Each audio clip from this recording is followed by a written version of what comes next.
Bonjour à toutes et à tous, j'espère que vous allez bien. Alors aujourd'hui, je voulais vous faire une petite vidéo de prévention avant les fêtes de fin d'année.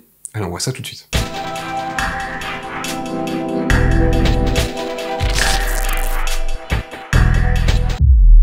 Alors avant de commencer cette vidéo, c'est vrai, je viens de me rendre compte en disant l'introduction de cette vidéo qu'on est souvent dans la prévention. Alors attention aussi avec ça, il y a un moment, faut vivre aussi, tout simplement.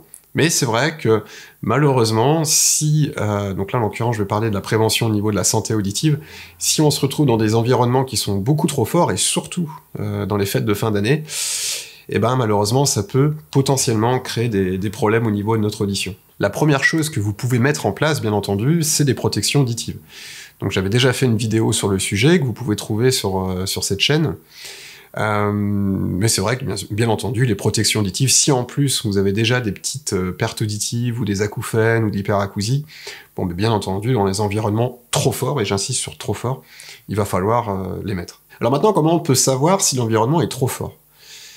Il y a des applications qui existent, ce qu'on appelle des décibelmètres, et vous pouvez en trouver sur vos smartphones. C'est des applications pour la plupart qui sont gratuites. Vous avez aussi des décibelmètres qui sont payants et parfois qui peuvent être très chers. Mais je trouve que les décibelmètres que l'on peut trouver sur les applications de smartphone font pas mal de job en fait. Sans rentrer dans les détails, en plus on peut avoir plusieurs pondérations. En l'occurrence, on va rester très simple. Je vous encourage grandement à télécharger une application sur votre smartphone. Ça ressemble à ce genre d'application. Là, c'est juste un exemple, c'est celle qui est installée sur mon smartphone. Mais c'est très intéressant parce que ça va mesurer l'environnement sonore dans lequel vous êtes. Alors, une mesure de l'environnement sonore, c'est en décibels. Le décibel, c'est une échelle logarithmique. Par exemple, on dit qu'on peut rester... Alors, je pense que c'est l'Union Européenne ou l'OMS qui a mis ça en place. On dit qu'on peut rester à peu près à 85 décibels pendant 8 heures par jour. C'est à peu près ce qu'on est capable de supporter avant que l'on s'abîme les oreilles. Il faut savoir que si on multiplie par 2 l'intensité sonore, par exemple si on est à 85 décibels en intensité, si on multiplie cette intensité, on va se retrouver à plus 3 décibels. C'est bien 85 décibels, on va passer à 88 décibels. Et ce qu'il faut savoir, c'est qu'il faut diviser le temps d'exposition par 2.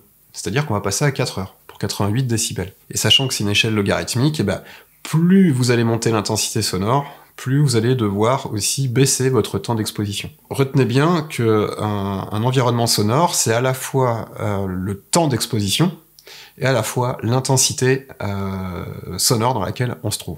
Quoi qu'il en soit, c'est ce que je vous disais, voilà, faut pas non plus psychoter, faut juste faire attention, c'est du bon sens.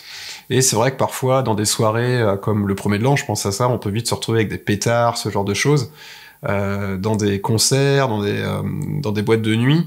Et c'est vrai que si en plus on a bu un petit coup et qu'on est un petit peu, qu'on sait plus trop ce qu'on fait, des fois on peut pas, on se rend pas compte qu'on est dans un environnement trop fort et malheureusement le corps lui, il va nous le faire savoir peu de temps après. Voilà un petit peu ce que je pouvais dire sur ce sujet. En tout cas, je vous souhaite de bonnes fêtes de fin d'année et prenez soin de vous.